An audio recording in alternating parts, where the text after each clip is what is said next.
السلام عليكم وحال لها وقتigu wuxuu masaxaa xasuusaha xunxun laakiin qaar ka mid ah xasuusaha haba yaraatay ilowgeedu aad ayay u adag tahay dhinaca kale waxa jira xasuusaad aad u xanuun badan taasoo aan si nabad loo ilaawi karin sida xasuuqii ka dhacay Hiroshima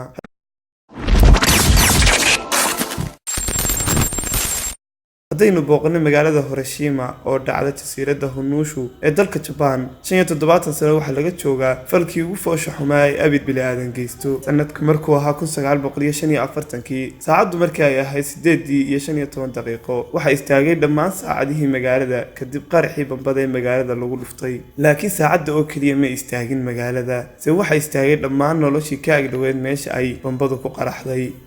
hal daqiiqo gudaheed waxa istaagay nolol bilaadan iyo nolosha noolo kasta oo ku noolaa magaalada dhamaadkii dagaalkii labaad ee adduunka sanadku markuu ahaa 1945 dowladda Mareykanka waxa ay go'aan ku gaadhay inay Japan ku qaadaan dagaal ay u adeegsan doonto bamka nukliyeerka kadib markii ay Japan diiday inay isdhiibto ama ay u hoggaansanto shuruudaha Mareykanka iyo wadamada xulafada ah dhigeen kadib wada hadallo ay yeesheen madaxda dalalka isbahaysiga oo kala ahaa boqortooyada Ingiriiska Mareykanka iyo midowgii Sofiyeeti ayaa wax ka soo baxay go'aano kala ah inay gabi ahaan joojiso Japan dhinac istaaga wadamada xulafada ahaayeen ee Talyaaniga iyo Jarmalka iyo gabi ahaan inay isdhiibto go'aankaas oo Japan uga dhignaa bahdilaad ayaa Japan si toos ah uga hortimi iyadoo dhinac kale iska indhatiraysa muddadii uu dalka Mareykanku u qabtay inay isku soo dhiibto kadib markii uu Mareykanku arkay diiditaanka qayaxan iyo iska indhatirka ay wado Japan waxa uu madaxweyne Harry Truman gaaray go'aankii ugu xumaa kaas oo ahaa in ay Mareykanku isticmaalaan bambada nukliyeerka bambadaas ay ugu magac dareen bambadii wiilkii yaraa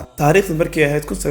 1945 diyaaradihii dagaalka ee Mareykanku waxay u dhaqaaqeen dhinaca iyo magaalada Hiroshima ee dalka Japan iyagoo ku tuuray bambadii wax magalabsatadii shacabka ahaa ee ku noolaa magaalada si bilaa naxariis ah bambada waxa wax ku noqday dhibanayaal gaaraya 140,000 oo qof kaasina waxa uu ahaa weerarkii ugu horeeyay ee loo adeegsado hubka sida uu xukumaada ee nukliyeerka marka ay saacadu ahayd 8:15 daqiiqo waxa magaalada lagu dhuftay bambadii taasoo xambaarsanay 60 kilogram oo uranium ah taasoo markiiba ku fitay magaalada in cabirkeedu yahay 3200 oo mitir isku wareega waxa magaalada qabsaday dab aad u ololaya oo cabirkiisu gaarayo 1000 kilomitir oo afar gees ah guryaha ka dhisnaa magaalada 70% waxay la sinaadeen dhulka waxaana shirka ku dhintay 140,000 oo qof iyo kumanaan kale oo dhaawac ahaa kuwaas oo u badnaa gubashada ka soo gaadhay dabkii ka dhashay bambada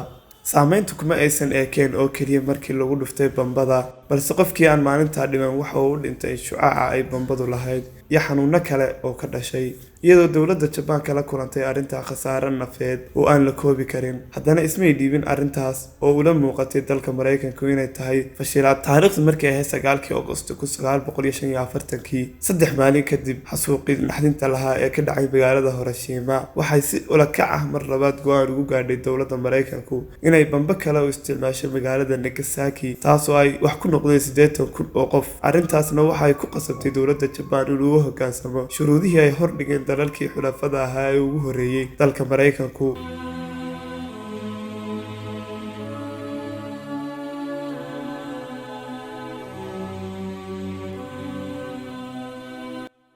haddaba daawada sidee baad u aragtaa bambada uu isticmaalay Mareykanku dalka Japan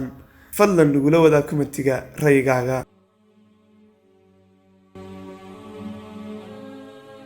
haddaba daawada haddii aad soo gaadhay halkan waad ku mahadsan tahay daawashada muuqaalkan